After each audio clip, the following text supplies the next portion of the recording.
22 ವರ್ಷದ 20 ವರ್ಷ engineering college BTech ಎರಡನೇ ವರ್ಷದ ಇಂಜಿನಿಯರಿಂಗ್ ಪದವಿ ಓದ್ತಾ ಇದ್ದಂತ ಒಬ್ಬ ವಿದ್ಯಾರ್ಥಿ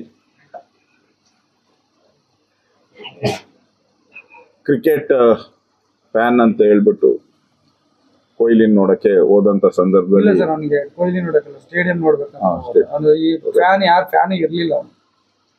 ಕ್ರಿಕೆಟ್ ಸ್ಟೇಡಿಯಂ ನೋಡಕ್ಕೆ ಹೋಗಿ ಇವತ್ತು ಅವ್ರ ತಂದೆನೂ ಕೂಡ ಆ ಘಟನೆ ಆದಾಗ ಇಲ್ಲಿಂದ ಅವ್ರ ಕೈಲಿ ಹೋಗೋಕೆ ಆಗಿಲ್ಲ. ಮಲ್ಲೇಶ್ವರದವರೆಗೂ ಹೋಗಿ ಅಲ್ಲಿಂದ ನಡ್ಕೊಂಡು ಹೋಗಿದ್ದಾರೆ. ಅಲ್ಲಿ ವೈದೇಹಿ ಆಸ್ಪತ್ರೆ. ಅವರು ಈಗ ಹೇಳ್ತಾ ಇರೋದನ್ನ ನೋಡಿದ್ರೆ ಅವ್ರ ಮನೆಯಲ್ಲಿ ನಾಯಿ ಅದು ಕೂಡ 3 ದಿನದಿಂದ ಊಟ ಮಾಡದೇ ಇರ್ತಕ್ಕಂಥದ್ದು. We at East Point Group of Institutions offer a wide range of courses that provide limitless opportunities, building skills over 2 decades. ಯಾಕಂದ್ರೆ ಅಷ್ಟು ಪ್ರೀತಿಯಿಂದ ಸಾಕಿದಂಥದ್ದು. ಇಲ್ಲಿರುವಂತ ಸ್ಟ್ರೀಟ್ ಡಾಗ್ಸ್ಗಳಿಗೆಲ್ಲ ದಿನ ಊಟ ಹಾಕ್ತಾ ಇದ್ದಂತ ಹುಡುಗ ಅವನು. ಒಂಥರ ದಯೆ. ಇಡೀ ಕುಟುಂಬ. ನಾನು ಮುನ್ರಾಜು ಅವರು ಇಲ್ಲಿ MLA ಆಗಿದ್ದಾರೆ. ನಾನು ಕೂಡ ಹಿಂದೆ MLA ಆಗಿದ್ದೆ. ಎಂದೂ ಕೂಡ ಅವರಾಯ್ತು ಅವ್ರ ಕೆಲಸ ಆಯ್ತು. ಅವ್ರ ಫರ್ಮಲ್ಲಿ ಸುಮಾರು 30 ಜನ ಕೆಲಸ ಮಾಡ್ತಾರೆ.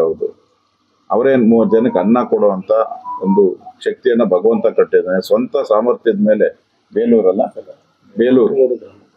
ಕುಕ್ಕೋಡು ಗ್ರಾಮದಲ್ಲಿ ಹುಟ್ಟಿ ಇಲ್ಲಿ ಉದ್ಯೋಗ ಮಾಡಿಕೊಂಡು ಸ್ವಂತ ದುಡಿಮೆಯಿಂದ ಬೆಳೆದವರು. ಇವತ್ತು ಅವ್ರ ಮಗನ್ನ ಯಾರು ಕೊಡಕ್ ಸಾಧ್ಯನೇ ಇಲ್ಲ. ಅವರು ಇಷ್ಟೇ ಅವ್ರು ಕೇಳ್ತಾ ಇರೋದು. ಈ ಕ್ರಿಕೆಟ್ ಏನು ಸೆಲೆಬ್ರೇಷನ್ ಇತ್ತು, ಇನ್ನೊಂದ್ 2 ದಿನ ಮುಂದೆ ಹಾಕಿದ್ರೆ ಏನು ಆಗ್ತಾ ಇರಲಿಲ್ಲ. ಅಥವಾ ಅಲ್ಲಿ ಬಂದೋಬಸ್ತ್ ವ್ಯವಸ್ಥೆ ಇರ್ಬೋದು, ಆಂಬ್ಯುಲೆನ್ಸ್ ಇರ್ಬೋದು, ಡಾಕ್ಟರ್ಸ್ ಇರ್ಬೋದು, ಇವೆಲ್ಲ ಸರಿಯಾಗಿ ಮಾಡಿದ್ರೆ ನನ್ನ ಮಗ ನನಗೆ ಸಿಗ್ತಾ ಇದ್ದ. ಇದು ಅವರ ಒಬ್ಬರದಲ್ಲ, ಇಡೀ ಎಲ್ಲ ಕುಟುಂಬ, 11 ಕುಟುಂಬನೂ ಕೂಡ.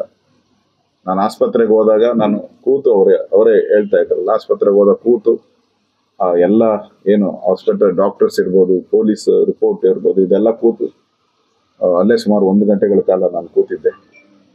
ಒಂಥರ ಕರುಣೆ.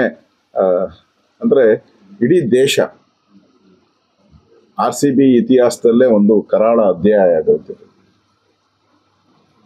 RCB ಮಾಡುವಂಥದ್ದು ಜನಕ್ಕೆ ಸಂತೋಷ ಕೊಡೋದಕ್ಕೋಸ್ಕರ.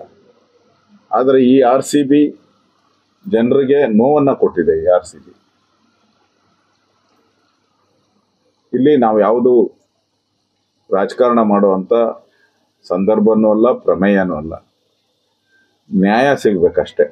ಈ ತರ ಅವರು ನನ್ನ ಹತ್ರ ಮಾತಾಡಿದಾಗ, ಸರ್ ನನ್ನ ಮಗ ಹಿಂಗ್ ಬರಲ್ಲ, ಆದರೆ ಮುಂದೆ ಯಾರಿಗೂ ಹಿಂಗ್ ಆಗ್ಬಾರ್ದು ಸರ್, ಯಾರ ಮಕ್ಕಳಿಗೂ ಈ ತರದ ಒಂದು ಸ್ಥಿತಿ ಮುಟ್ಬಾರ್ದು ಸರ್. ನಾನು ನೋಡಿ ನನ್ನ ಜೀವನನ ಇನ್ನ ನಾನು 40-50 ವರ್ಷ ನಾನು ಹೆಂಗ್ ಸರ್ ಆ ಮಗನ್ ಬಿಟ್ಟು ಕಳಿಯೋದು. ನಾನು ದಿನನಿತ್ಯ ಅದೇ ಜ್ಞಾಪಕ ಬರ್ತದೆ ಅಂತ ಹೇಳ್ತಾರೆ. ಅದರಿಂದ ಮುಂದೆ ಯಾರೇ ಇದ್ರೂ ಕೂಡ ಮುಂದೆ ಈ ತರ ಆತುರವಾಗಿ, ಈಗ ನಿಮಗೂ ಗೊತ್ತಿದೆ, ಪೊಲೀಸ್ ರಿಪೋರ್ಟೂ ಬಂದಿದೆ, DCP ಲೆಟರ್ ಕೊಟ್ಟಿದ್ದಾರೆ, ಸರ್ಕಾರದ ಅಧಿಕಾರಿಗಳು